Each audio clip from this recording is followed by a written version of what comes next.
All right, welcome to Backwoods Escape Cribs Edition. This is actually the second Cribs Edition because the very first video I ever recorded for this channel was from my one-person Gossamer Gear tent. If you missed that video, you can go ahead and check it out right here. But in this one, I am talking about the tent right behind me. It is the Peax Solitude 4 Tipi, which I'm very excited to talk to you about. It's a piece of gear that I've actually been wanting to test for a while. Finally got to test it, so I want to give you a breakdown of the tent. So here it is right here. It's relatively straightforward to install. It has the 4 corners that you set up first, but one of the unique features of this teepee tent is that it has the guy outs, as you can see right here. So one of the issues with these teepee tents is that when you're inside, they feel very collapsed and not very spacious, but these guy outs, you install them, you pull the walls out, and it makes it much more spacious on the inside.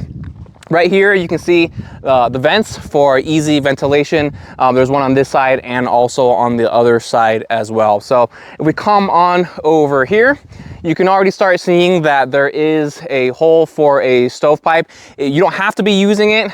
If you don't want to use it, you would actually have that flap down. You can see the Velcro right there, and you just have that down, and you also, you won't get any wind or water in there. But if you are using a stovetop, like we are right here, you just stick it through, and there's your stovepipe.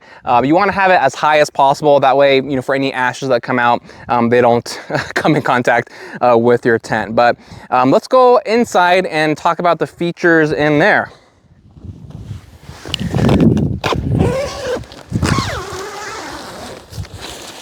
All right, so here, when you have this open, you can go ahead and lock it up so that you don't always have to be zipping it open and closed if you have nice weather. There is nice weather at this moment. However, last night and this morning, it was 20 degrees.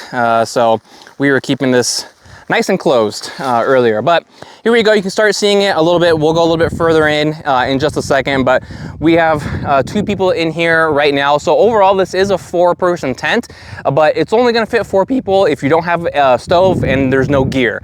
With a stove and no gear, you could fit 3 people.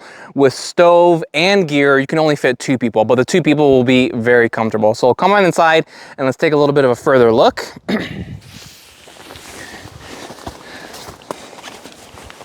So a couple features about this tent. You'll notice right now it is floorless. However, you can put a floor here. There is a footprint that will attach to the corners. And so you can use that if you prefer that option.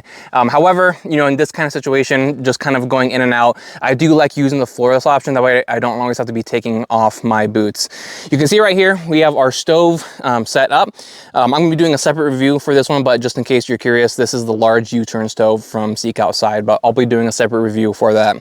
A unique feature about this one is that if you come on in here, you can see that you can actually set up your trekking poles going crisscross right here. So obviously these tents are very popular in cold weather situations where there's a lot of snow, your socks get wet, jackets, whatever it is. So when you got this stove burning and you want to dry things off, you can just hang them right here and they'll dry off during the night. That's a really neat feature. Here is the carbon center pole right here. Very, very lightweight.